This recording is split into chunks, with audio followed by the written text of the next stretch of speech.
Hayyeen harka fuunee akkam jirtu kabajamtoota hordoftoota maatiiwwan chaanaala koo Oromia Show. Dhiyoo fi fagoo keessaa falateessanii kanneen hordofaatii jirtan maraa fi bakka isin jirtan maratti nageenyi rabbii guddaan isin haa qaqqabsiniin jedha. Kan guyyaa har'aa kanas akkuma baratame qophii haaraa qabadhee isiniif dhiyaadheen jira. Qophiin kiyya guyyaa har'aas akkuma jalqaba irratti ilaalaatii turtanii artistii Andualem Gosa isteejii irratti sirbaa artistii Hacaaluu Hundeessaa yeroo inni sirbuun qabadhee isiniif dhiyaadhee jira viidiyoodhaan jechuudha. Egaan namoonni yeroo jalqabaaf gara chaanaala keenya Oromia Show dhuftanii baga nagaan dhuftanii subscribe gochuudhaan maatiiwwan chaanaala keenyaatti akka dabalamtanii akkasumas viidiyoo keenya guyyaa har'aa like godhaan isiniin jedha. Gama qophii kiyya guyyaa har'aa qabadhee dhufeettan isin dabarsa hanga xumura qophii kiyyaatti na waliin turaan affeerraa kiyya kabajaaf jaalalaati.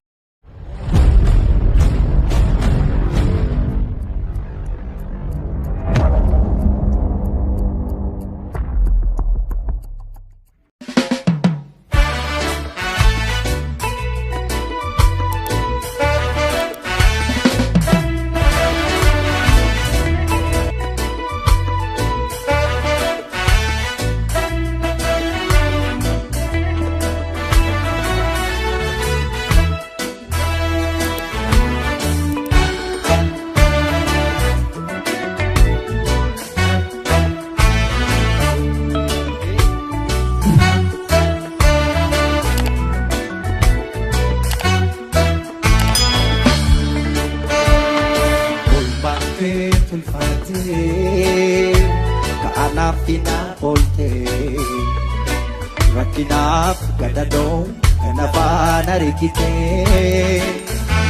ano humnan qabu atoko singodo tu badun sile ansene rafadu ano humnan qabu atoko singodo badun sile ansene ramadu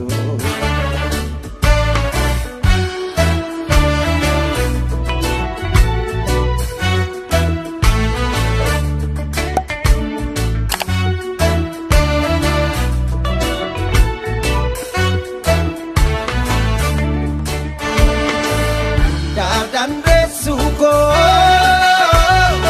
ya barafaka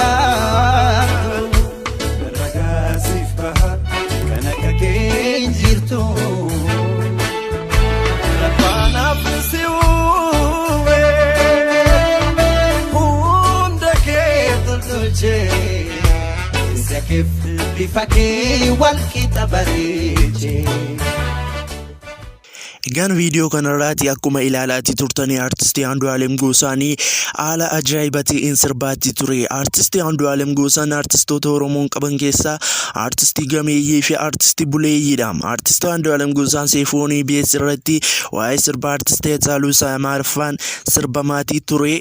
Isa gaafachuu fi haadha warraa isaa fi addis mulaatiin affeeraniiti turani. Achumaan artistii Andualem Gosaanis achi deemee sirba artistii Hacaaluu hundaa dandeessuu koo jedhee sanni haadha warraa isaa faantuu damuseetiif sirbe achirratti haala ajaa'ibatiin akkasin ilaalaatii turtan kanatti sirbaatii ture. Artistii Andualem Gosaan yeroo baay'ee isteejii irratti sirbuudhaan beekama. Sirboonni isteejii irratti sirbu sun sirba hedduu nama sissimatanii namatti tottolanidha. Egaan kabajamoo hordoftoota maatiiwwan chaanaala keenyaa qophiin guyyaa har'aatiif qabannee isiniif dhiyaannee kan isin hanga yoonaatti nu waliin hordofaatii turtan kana fakkaata ture.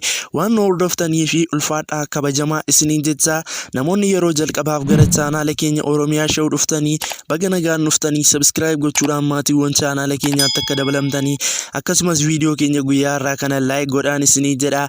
Koomentii nuuf barreessaa yaada keessan waan hundumaa caalmaa waan nu barbaachisuu fi egaan qophiin kiyya guyyaa har'aaf qabadheetii isiniif dhiyaadhee kan isin hanga yoonaatti hordofaatii turtan kana fakkaata ture. Haala kanaan isiniif dhiyeessaatii ture. Gama kootiin hanga viidiyoo bashannansiisoo fi barsiisoo irraa barattu jedheetii yaadu akka guyyaa har'aa qabadhee hanga isiniif dhiyaadhutti nagaan turaa. Bye bye.